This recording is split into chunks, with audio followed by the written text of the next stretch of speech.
If I were a different kind of person, I might say that this whole incident, again, not that important, but this whole incident is a metaphor for life in general. Things get broken, and sometimes they get repaired. And in most cases, you realize that no matter what gets damaged, life rearranges itself to compensate for your loss. Sometimes wonderfully. So let us worship God who brings all the pieces of our lives together in something beautiful.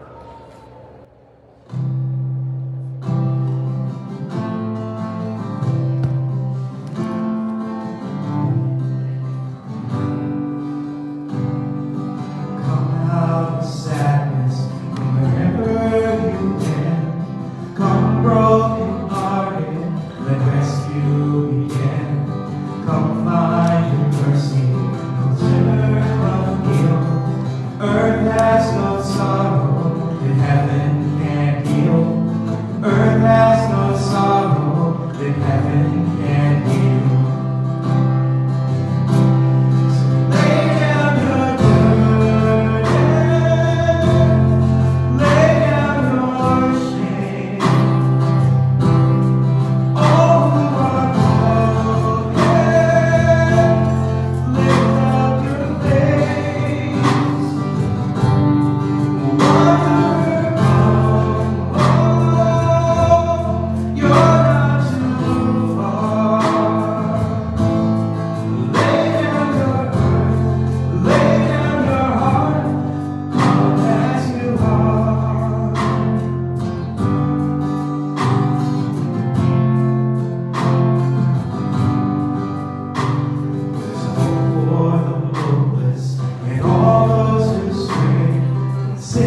I want to take just a minute to welcome Renata Wright to share with us today and preach. Renata is ordained in the Church of the Nazarene and is on her own journey out of, kind of deconstructing what's been and looking to new ways to embrace her faith and to live that out and out of religious abuse, discovering her next steps in life and in career. And I have known Renata for about as long as the Open Table's been around. Renata and John both are in the larger sphere of people who are connected with us. And she has a story that I invited her to share and to bring words from her own life and some inspiration today. And also, she's married to John, who's an artist, John, who is the person who did the sidewalk drawings for us that we filled in. And so, John, Renata, thank you for being here today, coming from Dayton to be with us. And Renata, come on up, and everybody look at Renata.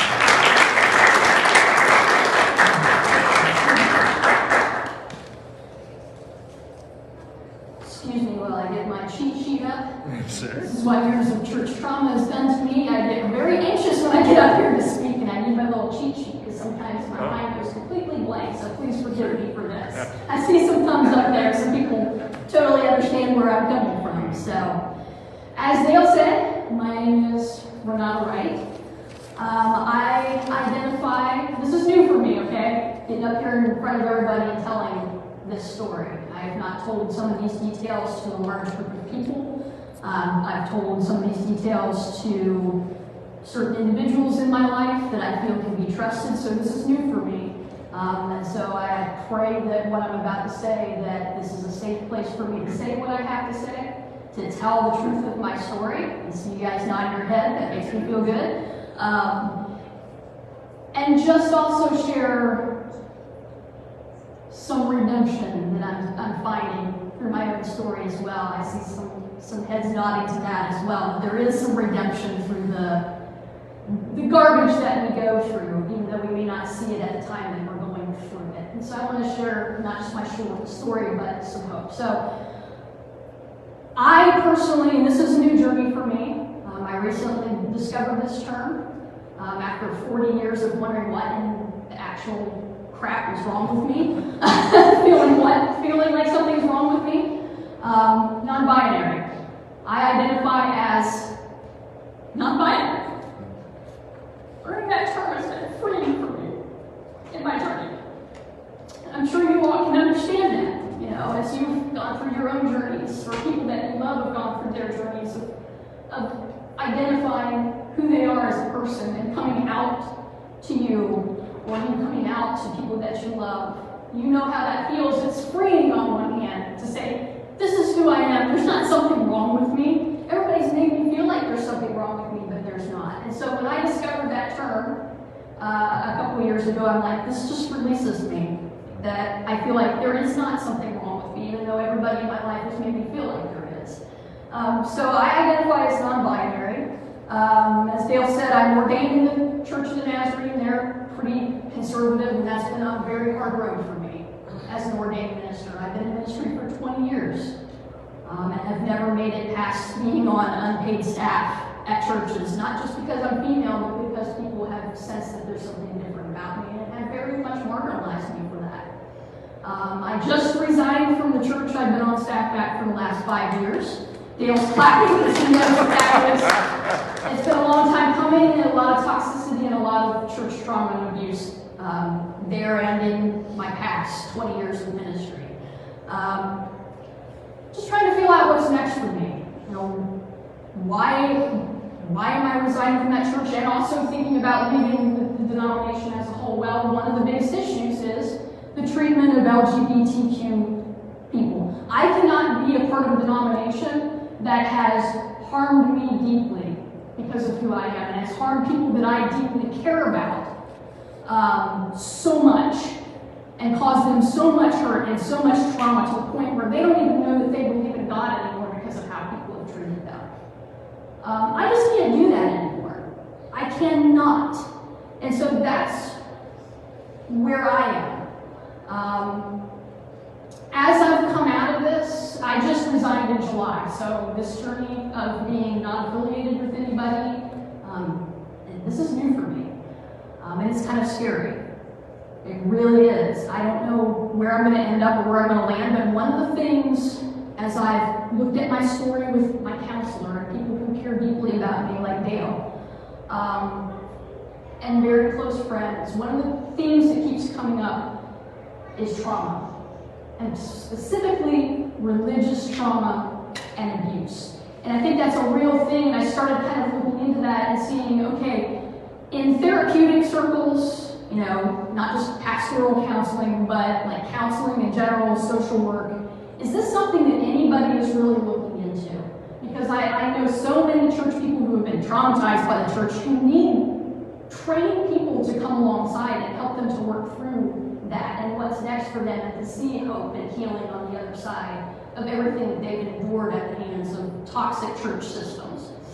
And what I've come up with is, this is a new thing that people in counseling circles are starting to say, we need trained professionals who can deal with this, because it's becoming a larger thing, a very large need, that as we're going through and counseling people, what's coming up time and time again is how toxic church systems have hurt people deeply, to the point where they're having PTSD symptoms from this, and complex PTSD. And some of you may have experienced that. Some of you may be diagnosed as having PTSD because of toxic church systems. So you know what I'm talking about. So this has become kind of a passion for me, that my own story of abuse and the stories of those that I love, how can I take that and use that story to address this need? And I don't know what the answer to that is at this point, you know. I just know I know religious trauma exists. I've experienced it firsthand. And I feel like there's a need in the world around me that somehow I can help people who have been through the same things that I've been through. I think that that's what we're all called to do, is take that story that we have and use it to help people who've been through the same thing that we have, to give them hope, to give them light, to help them find healing, find community. And so I'm thinking about exploring maybe doing counseling or something, and like focusing on that, or being a spiritual director who focuses on that. The ironic thing is my counselor is actually both. She's a somatic counselor who deals with church trauma, and she's also a spiritual director, so I'm kind of intrigued by her at the same time as, you know, she's my counselor.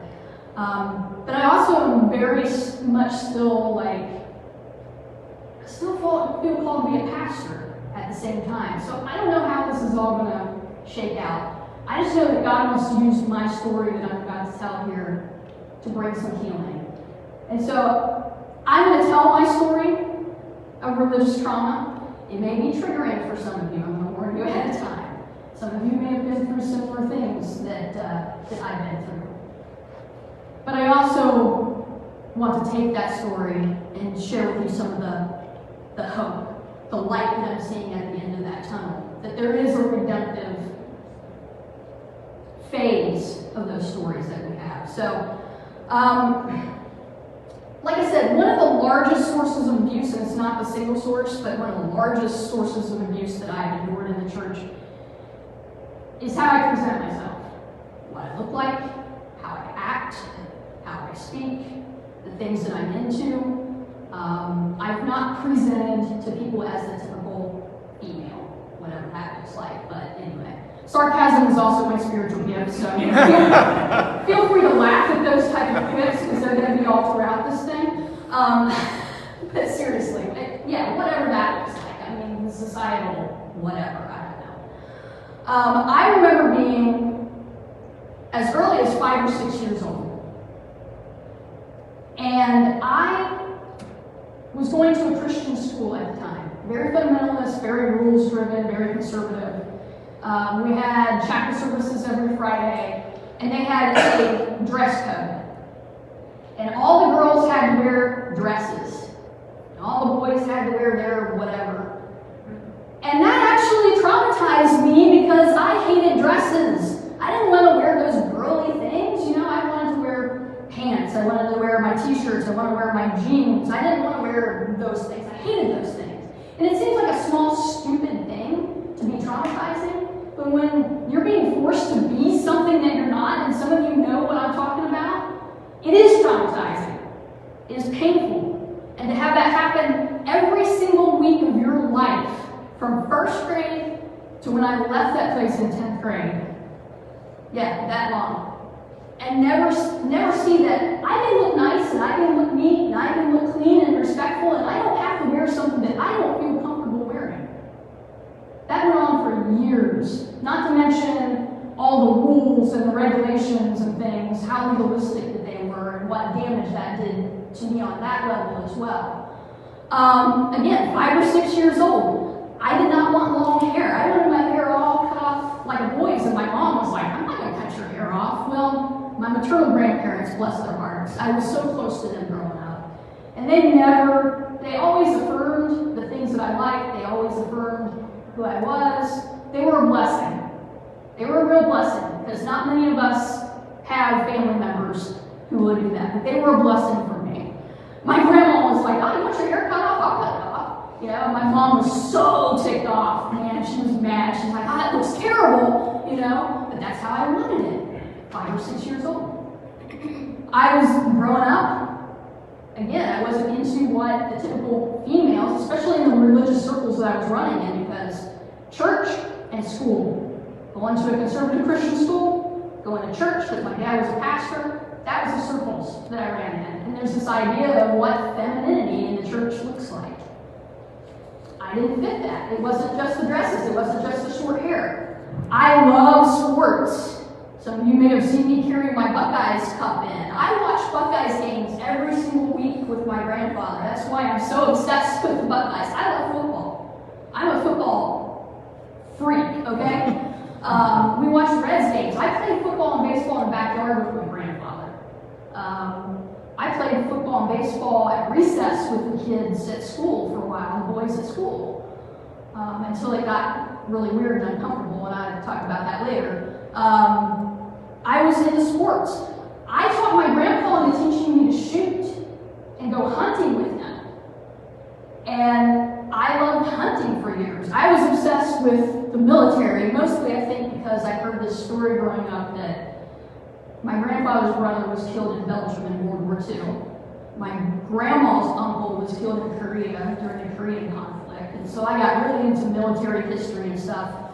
I clump around in these old combat boots all the time, and I wore this camouflage marine cap all the time around the house. And at one point I wore the boots in school in the 90s when it became cool to wear all that stuff. The boys still made fun of me and called me G.I. Joe, but, you know, I was into that kind of stuff. I love superheroes. Superman and Spider-Man were my obsessions. I had all the little action figures and all the stuff, and Teenage Mutant Ninja Turtles, I had all that stuff too. That's up in my parents' attic. It's probably worth a lot of money right now, because they're still up there. But I remember dressing as Spider-Man and Superman at Halloween time. You know, I didn't want to go as any of the female superheroes. I love Superman and Spider-Man. That's who I dressed as. I hated dolls. I hated girly clothes, and my paternal grandparents, that was a source of profit for me. So, my grandmother, my dad's mom, she was always buying me for Christmas dolls, girly clothes, all these things that I did not like, and it drove me insane because she just could not get, this is not who I am, okay? Why can't you get that and give me something that I want? She just couldn't get it. I do remember one year though, my grandpa snuck a gift in that he bought. He bought me an encyclopedia of baseball.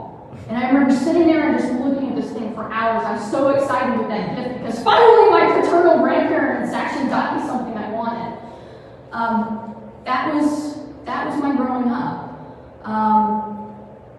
And nothing seemed really wrong with it except the incidents with my paternal grandparents. Everything seemed cool until I was in 5th or 6th grade. That was the first time I ever remember really being shamed for who I was. I remember I think it was 6th grade. We did a project for less fortunate kids in the Adams County area. And we put together boxes of toys for these kids for Christmas. And then when we did that, we went back to the school. A couple days later, the people who headed that program up were like, oh, we want to say thank you to all the little kids that helped out. We want to give everybody a toy. You can probably guess where this is going. There's so many boys and so many girls in the class. And so they gave us just so many boys' toys and just so many girls' toys. And we all came up and picked out a toy. Well, I walked up there, I saw this little toy gun, and I picked it up, and that's what I wanted. And I went back to my seat, And unfortunately, the last person to go up was a friend of mine. His name was Luke. I'll never forget it. He ended up with a doll. The teacher in front of the entire class got up and shamed me in front of the entire class. Well, it's not fair for Luke to get a doll. You should trade your gun with him. Wait a minute. It's not fair for the boy to get a doll when I don't like dolls either. And I'm supposed to trade with him? I refused to do it. He was he was ticked at first, but then he kind of goes, we were on the bus together, and he goes, I'm just going to take it home and give it to my sister. It's not a big deal. So he calmed down after a while. He was cool with it. You know, the kids all turned around in their seat, and they started, in on me. Like, oh, that's not fair for Luke. You should give him the gun, and take the doll, and just started in on me. And that's the first time I remember being shamed, literally shamed for who I was, and feeling like I was broken. Like, there's got to be something wrong with me. And it escalated from there. A couple years later, I'm in 7th, 8th grade. When everybody starts liking everybody else, and some of the boys that I had been hanging out with, I started thinking, oh wow, he's into video games, and we talk about that all the time. He's kind of cute, so, I kind of like him. Or, oh, Malcolm's kind of cute. He likes hunting, and, I kind of like him. And those boys treated me like I was the most disgusting creature on the face of the earth when they found out that I liked them. Because I did not fit their idea of what a girl should be. I was their friend. I was nothing more to them. And that really damaged me for a while. And that was the same time that it started. I'm going to tell you what it is. The labels. The labels that didn't fit. That traumatized me because I couldn't explain why I was the way I was, and people were putting labels on me that did not fit how I felt inside. There was one boy, I remember my best friend got on the bus and sat with me, and she said, Josh has started a rumor that you're a lesbian.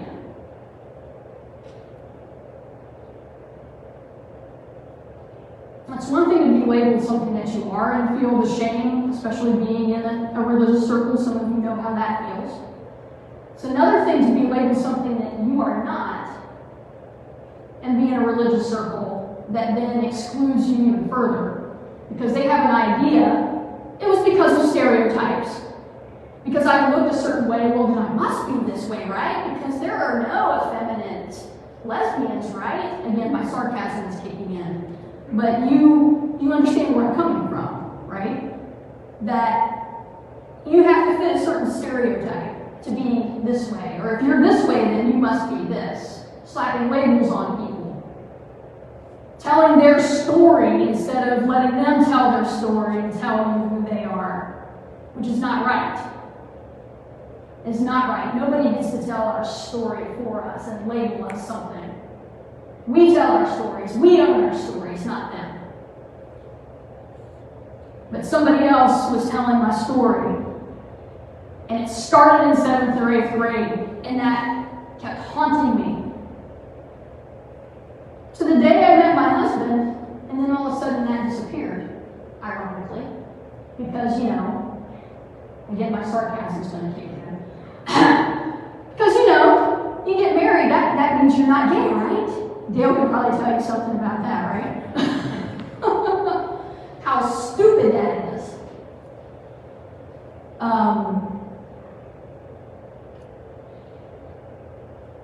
But that is when it started. And, when I followed a call to ministry, it's funny. I went to college, I went to seminary, and I don't ever remember that happening in college or seminary. Even being in religious circles, it was weird.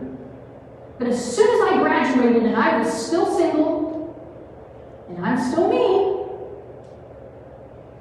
and I go into my first church on staff, and it starts all over again, and it starts in the church. I had some first church I was in, who, because of how I looked, he acted like he was scared of me. I showed up at a picnic one time that the church had. Shorts, tennis shoes, a Peyton Manning jersey. And he's sitting at the table, and he couldn't even look me in the eye. He was just like, you know, it's like he was having some sort of fit or something. I'm just like, what is your problem, you know? He and his family, again, thought I was something I was not because of how I looked. The pastor of that church, I went to him one time to share with him the way that my viewpoint about the LGBTQ community was changing. And he looked at me. He thought I was about to come out to him. And he goes, whatever you're about to tell me about yourself, don't, because I don't want to hear it. Like, literally starts yelling at me. I'm just like, do what? The next church I was on staff at, one of the power families in that church, went to lunch with some friends of mine and said, well, we want to know where Renata comes down on certain, you know, important issues, meaning, again, the LGBTQ community. And possibly, I think they were asking whether I was or wasn't, you know. I'm just like, when Bethany told me that, I'm going, are you serious? They really did that? And during the same time, I was wanting to maybe become a senior pastor of a church. I'm interviewing for churches, and there were some things that happened during these processes. And one thing I distinctly remember is going into a church and interviewing, and one of the ladies on the board at this church asked me without asking me if I'm lesbian. Because short hair, I was wearing a button-down shirt, I was wearing nice slacks. Because, again, obviously, if you fit the stereotype, then, you know. I was flabbergasted by this. Just floored by this. How do you, in an interview with somebody, that's not even legal. Okay? How do you do that? And at that point, that was when I was like, you know what, I don't think I have any business pastoring a traditional church. I don't think this is going to work. I really don't. I kind of gave up on that at that point. And like I said, it was actually during that time period when I met my husband, John. He was actually a friend of my pastor and close friend, Paul. And, you know, we hit it off, and, you know, we got married and everything, and ironically, all that garbage stopped there, you know? I'm just shaking my head, and I'm thinking, there's some toxic stuff in these churches. Just surrounding gender and gender identities and sexuality and all this stuff. And I've got the brunt of it for something that I'm not. I can't even imagine people who, like many of you who are in the room today, who are and have gone through some of the things that you've gone through. I am so sorry that you have gone through that, or that people that you love have gone through that. I am so deeply sorry, because I have been there, and I've taken some of it. And I tell you what, there's days when I felt so broken. Like, the church doesn't love me, the church doesn't care about me, God doesn't love me, there's something wrong with me. Nobody can love me, and I don't even know what's wrong with me.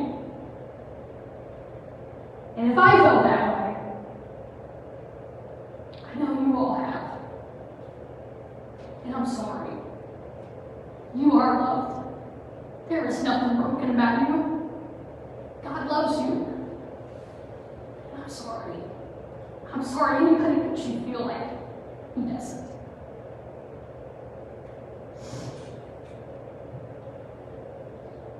And like I said, I didn't know about non-binary until a couple years ago. The church that I just resigned at, there was a huge community of people in that that church. The worship leader's son came out as gay. There was a lady who suffered abuse from her pastor husband and was trying to get away from him, and they landed at our church, and her son came out as gay. We had a trans person who started attending. There was myself. There were some other people. I don't even know how that happened because, the leadership of this church was deeply conservative, and I don't even know how this happened. I really don't. But one of the mothers said to me, "We know that you are more affirming. I think it'd be a great idea if you tried to start a support group." Well, that was doomed from the beginning because of the other people that were in that church. They started, as soon as I tried to do it, they started in on, "Well, you can't do this, and you can't do that, and blah, blah, blah, blah, blah. And oh, you can't advertise it." Whoa. How do you start a support group and you can't advertise it? You all just don't want this to be a lightning rod. That's exactly what it is. So it was doomed from the beginning. But the one good thing that came out of all that was I started doing some reading on some stuff, and while I was doing some research, I ran across an interview with a person by the name of Jonathan Van Ness. Some of you might be familiar with him from, I think, Queer Eye. Talking about being non-binary, and I had never heard the term. I kind of looked into it, and I'm like, holy crapola. I'm not broken. There are other people like me out there. This just put a label that fits onto my very being. And it was so liberating on one hand,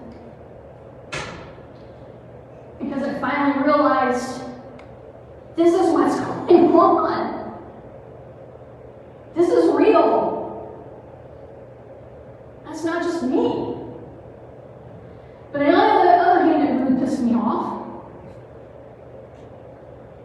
because I realized how easy it is for us as a church, us as Christians, to label people out of our own biases, and our own fear, and our own shame. And how often people did that to me, and unfortunately how many times I probably did that to other people and didn't realize it.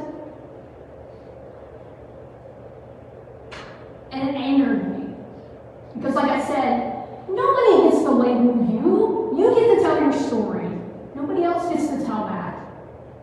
Why are we telling other people's stories for them? Out of our own perceptions of who we think somebody is. It's not right. It's not fair. And God help us and forgive us for doing that as a church. I look back and I think,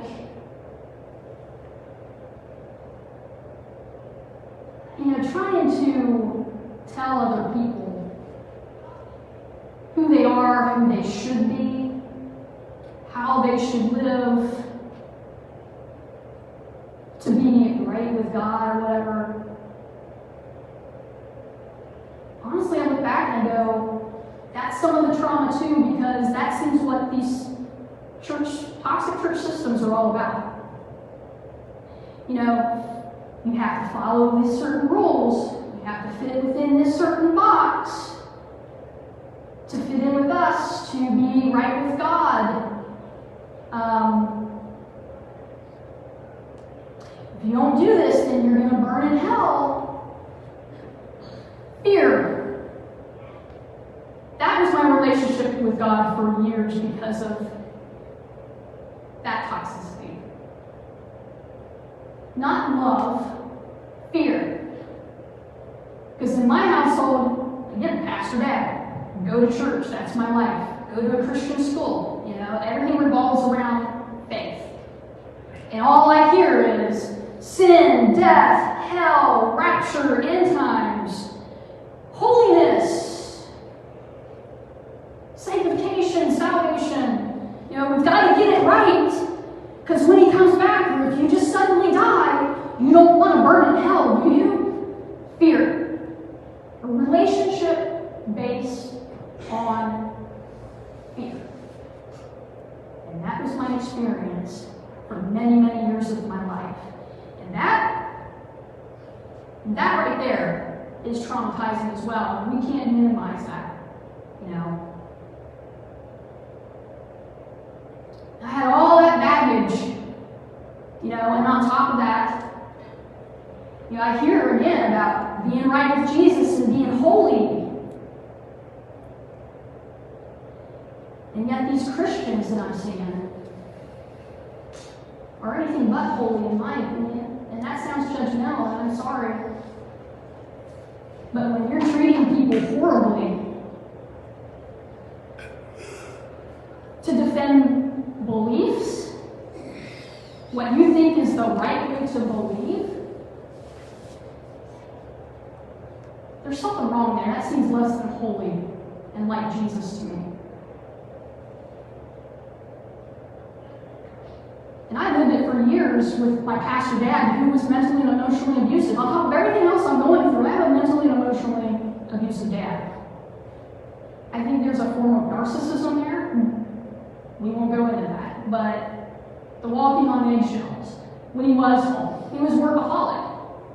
He was at work or he was at church most of the time and justified it as, well, when you're serving Jesus, then, you know, everything else takes a back seat to this. I guess that includes your family. I don't know. It was almost better because when he was home, he was getting a snit about stupid stuff, and you know, you were always had your radar up, trying to see what kind of mood he was in. Some of you have lived through that type of abuse, you know what that's like too. And he was a pastor. And then I get into ministry. And again, I'm carrying, this is a big sack of stuff that I've just unloaded on you guys. I'm carrying this around. And I go into ministry, and some of you have been in ministry. And you know that's a whole new ballgame of abuse. Religious abuse. When you start seeing how toxic other pastors are, you start seeing how toxic entire congregations are. You know, I've had narcissistic pastors who have berated and belittled me and made me feel like nothing that I do is right.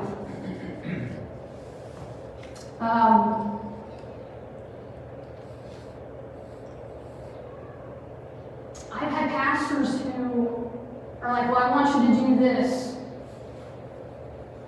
but then usurp me at every turn because it's not how they would do it. I've had highly toxic congregations, like entire congregations who have ignored me, not wanted to use my gifts for what I have to offer, not affirmed my calling to be a pastor, because I don't fit in their box or their definition of how a pastor should act, what a pastor should do, how a pastor should be.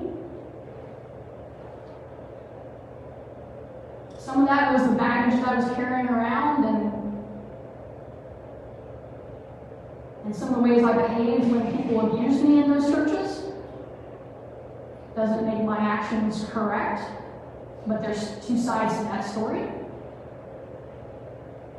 And I've had a lot of people who have not understood that I need people to surround me and help me to work through what I'm going through and not judge me.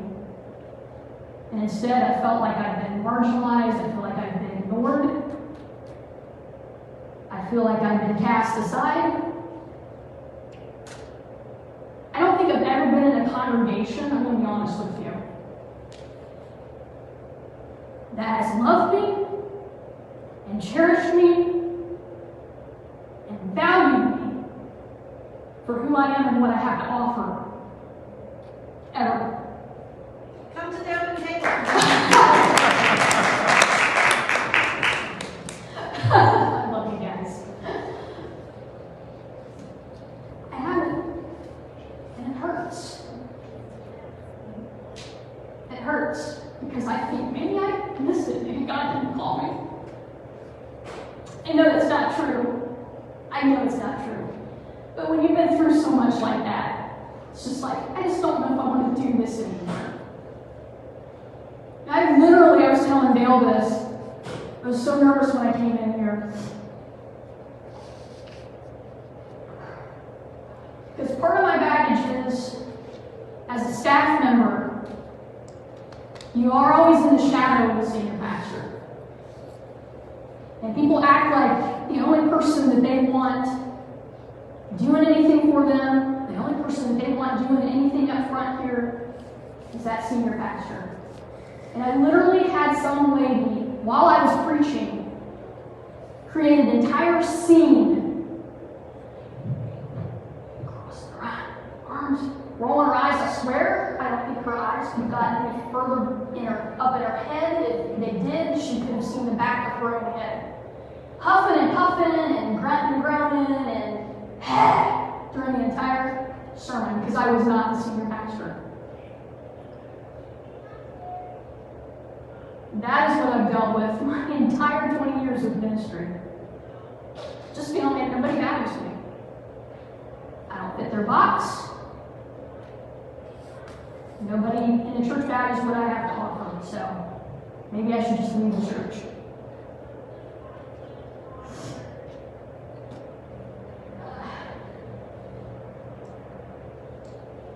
This is a lot.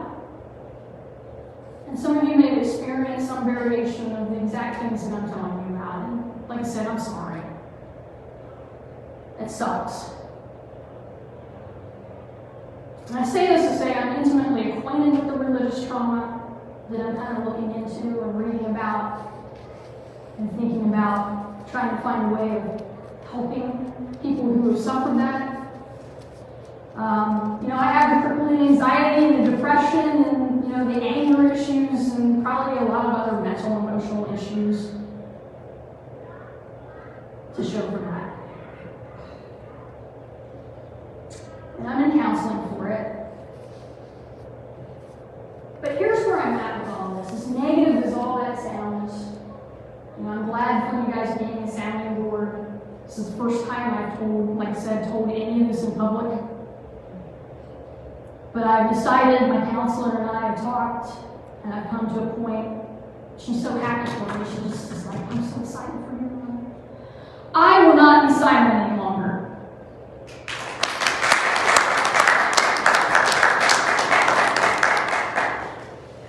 These people probably want me to be silent, but I'm not going to be silent, because what happened to me and what happened to a lot of you guys is not right. It is wrong. And I'll tell you, this is where I'm honestly at with this, okay? On one hand, yeah, okay? It's easy for me to focus on all the hurt and the anger and the pain and the shame, the marginalization, all the wrong that's happened to me, and just be mad. And that's where I've been for a lot of years, okay? I'm gonna be honest. And that's not helped my case any. I know that. But there's a legit reason why I am angry. And I want to say to you out of my own experience something. Those of us who have been traumatized by the church have probably been told anger is wrong and bad. And I want to tell you, to an extent, no, it is not. Because it tells us where something is wrong. Something that we need to deal with people who can help us work through that anger in a healthy way and bring us out on the other side where that anger can be something life-giving and redemptive. Because if we stay stuck in the anger, and I know this from experience, okay, what happens? You know the old adage, hurt people? That's what happens. I've been there. I've done that out of my own anger. So we have to find people. I encourage it to be a trained professional, a counselor. I have one of those, thank God for her. She saved my life. Who's versed in this enough to help you work through that anger in a safe space. Where you can name that anger and say, this is what happened to me. It's not right. I'm pissed off about it. And it's okay pissed off about it because it was wrong.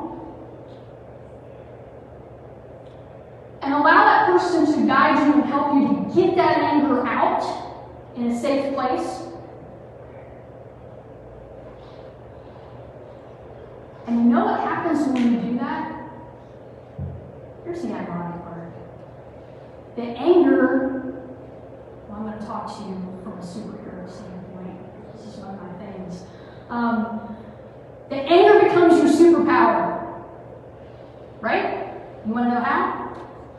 Because anger, when it's channeled in the right way, when you've worked through it, and it's no longer this, I want to take this out on the world because the world just makes me so mad. It becomes passion. And God wants to take that story,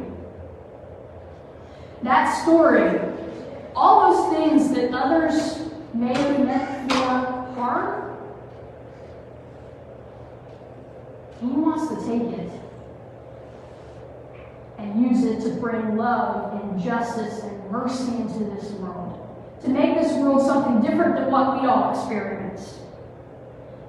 Our story is meant not to be destructive, but to bring light and to bring hope and to bring healing into the lives of people who have been through exactly the same things that we've been through.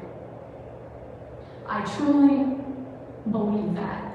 Now, here's where I struggle with all that. I struggle with, how do you not retaliate against those people who wronged you? Hard stuff, isn't it? How do you not bring damage and harm into the world out of what you've suffered, out of your own pain and your own hurt and your own anger? How do you believe that God wants to take your story, as bad as it sucks, and turn it around and make it something beautiful in the end? And I think we all need to hear this because, again, in religious circles, there's a lot of talk about, God's will, God's will, God's will. It is not God's will that we went through what we went through. It is not, and I need to say that. I don't know why we go through the stuff that we go through. I think in my case, it was because a lot of people were reacting to me out of fear, out of their own hurt and shame, instead of love. And I think that's the bottom line for my story. But I do know that no matter what other people meant for, whether they meant it for harm or not, I don't know. I don't want to try and tell somebody else's story. Regardless of whether they meant that for harm or not, God wants to turn around and use that for good. That my story and your story gives us, kind of like Joseph in the Bible, all the things he went through, his brothers selling him into slavery and all that stuff, and it put him in a unique place when all was said and done. And he said to them, what you meant for harm, God wants to use for good. Kind of like Joseph. He wants to use what happened to us and put us in a unique place where we can empathize with and we can help other people who have similar stories to our own. And we can embrace them and say to them, no. Don't give up. Don't give up. It's dark. I know. I've been there. It's dark. It sucks. God thinks it sucks as much as I think it sucks. But He wants to take that and bring light into somebody's life. For us to embrace it and say, There's hope. There's light. There's healing. There's wholeness on the other side of this. He wants us to take a hold of those narratives and say, it doesn't stop here. This is not it. It changes from here on out. This is going to sound like a trite little mega church saying, and I apologize for it, but it's the best I could think of. I am not a victim anymore. I am a victor. I am strong to have gone through what I went through, to work through that, to see that on the other side of that, God has uniquely equipped me through that sucky thing to help someone else who's going through the same thing. Yes? Oh yeah, I see some smiles. All right.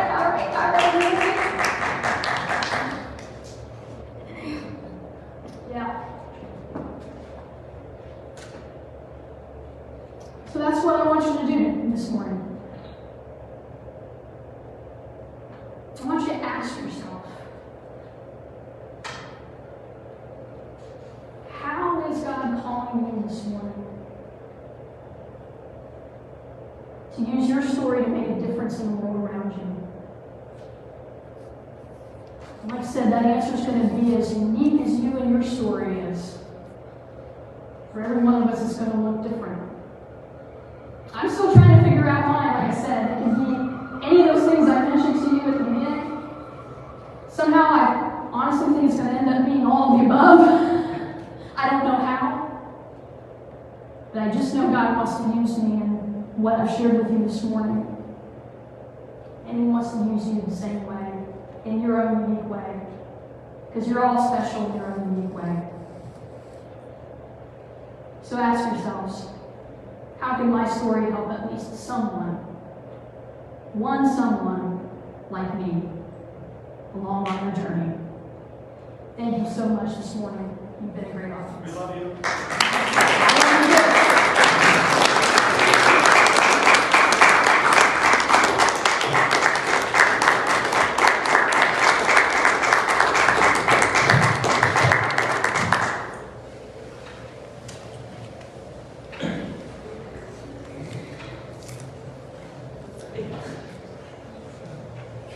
In this bread and cup, our stories unite with God's story. I say God's story. And the ordinariness of life and the times that we are joyful and the times that we are hurt and in pain, some moments when things around us are broken. This story reminds us that they are redeemed through God's love that was shown to us in Christ. Everyone's invited to come. I'm going to invite Renata to come and help me. Actually, I'm going to have you have the thread, and you can tear it off and hand it, dip it in the cup and then hand it to the people. Oh, yes, I didn't see that was there. We'll use the other one.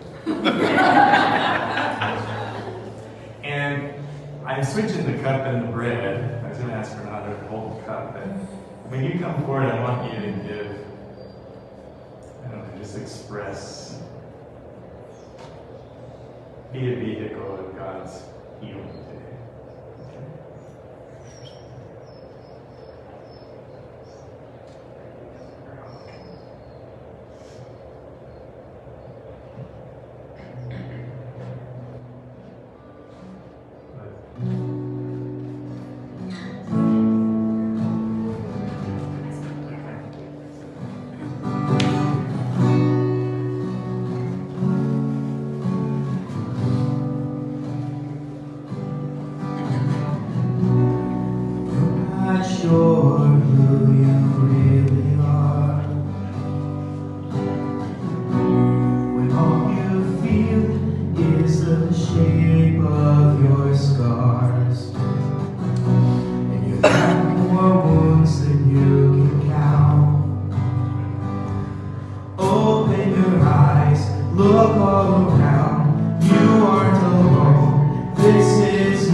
Come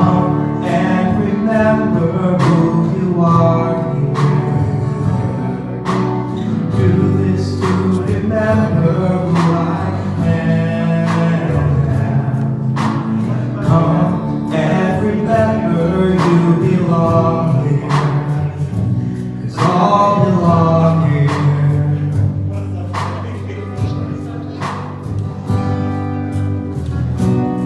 You don't know how to forgive. When locked doors seem like the only way to live. You got more questions than you can count. Open your eyes, look all around. You aren't alone, this is your home. Come and remember who you are here. Do this to remember who I am. Come and remember you belong here. 'Cause all belong here. At this table, come as you are, broken and bleeding's okay.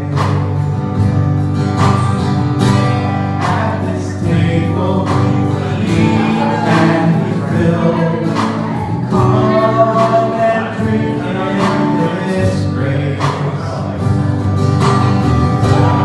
At this table, come as you are, broken and bleeding's okay. At this table, eat and be filled.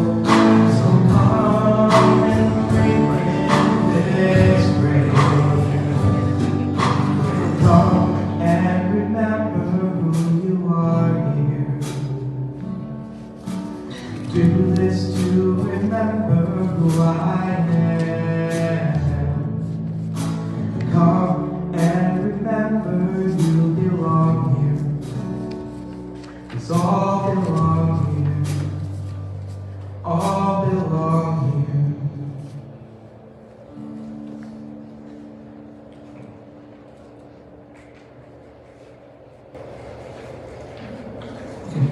Yes.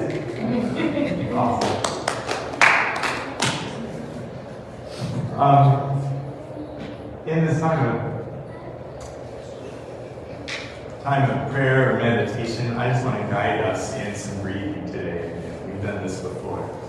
We're going to breathe in, and I will tell you a phrase. I'll speak a phrase. You can repeat it in your mind or just listen however you want.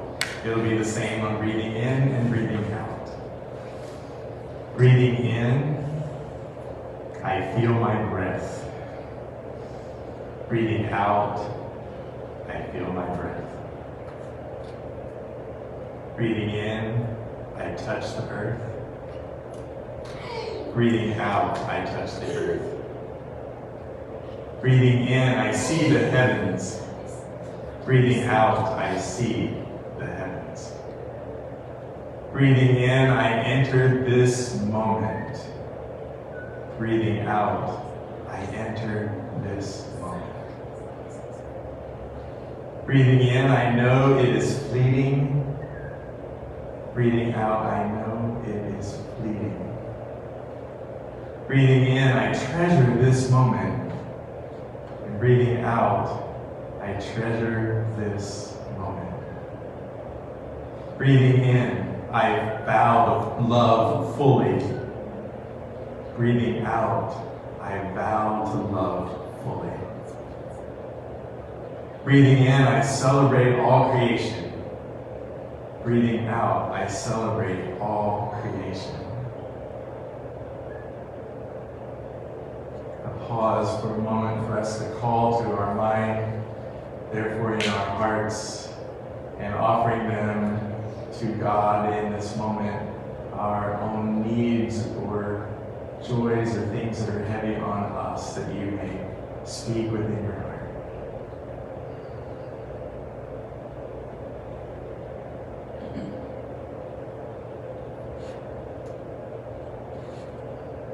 Breathing in, I offer myself to life.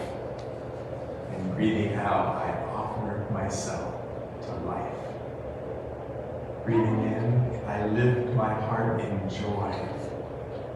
Breathing out, I lift my heart in joy. So a couple of things to share with you today. First of all, there are QR codes always back there for giving and missional communities if you want more information about those. A sign-up list for contacts, to be a sign-up for contact list. Also, next Sunday, we'll be here for worship gathering again at 10:30. On the 17th at 7:15, hosting a gathering at the Monkey Bar. If you want to just pop in, or know someone who you haven't seen for a while that maybe just their Sunday morning has changed so much in their own lives, but they have a few minutes just to have a drink and some conversation. Or if they're like me, they'll have a soft drink, but whatever, that is an opportunity available. And then on the October 26th at 7, right here, I'm going to hold a conversation around the two books we're going to try it anyway, The Universal Christ, Richard Rohr and Brian McLaren, State After Doubt. A couple people who are reading them and weren't part of the book discussions that we had and want to talk about it. So if you'd love to join us and do that, pop in and be a part of it that day. Kathy, anything else about the room at Family Promise, the moratorium? It is coming together thanks to everyone who has helped and donated items. My front porch one day looked like I had a big Santa Claus gift. It was just wonderful. Amazon boxes Yes, stacked up. I saw a it. big smiley face all over the place. And so a lot of the stuff is now in the room. I've got a couple that need on washing, make the beds. And so I'm still looking for anyone who wants to help touch up the painting. That great job that everyone did. There's a few leaky places and a few ceiling patching that we need to do. And we totally forgot to do the wooden plaque in the bathroom where the toilet bowl is. It kind of sticks out now that the room's all painted. So there's some touch up that we need. And then I've got one volunteer to help put things on the wall because that wall's a little funky and we want to make sure we get everything out there securely. So that's where we are. It's doing well. We are planning to meet there for our gathering on the 23rd and dedicate the room and just pray for the people who will be in it over time. So. We're planning to not start after the first of the year. Oh, okay. So we had time, but let's just get it done. Yes. Okay. Awesome. Okay. Good. All right. I want to ask you to stand. We'll just do it. So, as you go forward this week, be brave. Because I am a child of God. And be kind. So is everyone else. All right, show some love to each other and to those that you meet throughout the week. And Derek and the crew are going to sing another song as we leave. We're going to do Be Still My Soul. You can stand around and sing it, or you can just move around and talk, whatever, they won't care. All right? So you don't have to be still, just sing. Still my soul,